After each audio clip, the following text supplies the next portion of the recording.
তারপরে এটা আমি অনেক আগে 2024 সালে আর কি আমি সময় টিভিতে ইন্টারভিউ দিয়েছিলাম। সেখানে আমাদের দেখেছি পিঠা উৎসবে। এটা আমি আমার আর কি পিতাগুলোর সাথে এসেছিলাম। তো আমি এরকম ব্লগ দেখতে একটা করে লাইক শেয়ার কমেন্ট তো একটা করে সাবস্ক্রাইব করে দেবেন।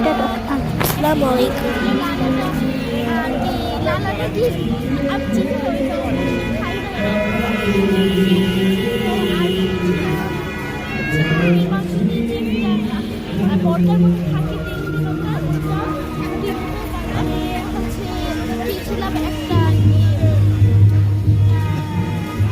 তুমি অনুষ্ঠানে কি কি পছন্দ করছো আর কি কি চাও?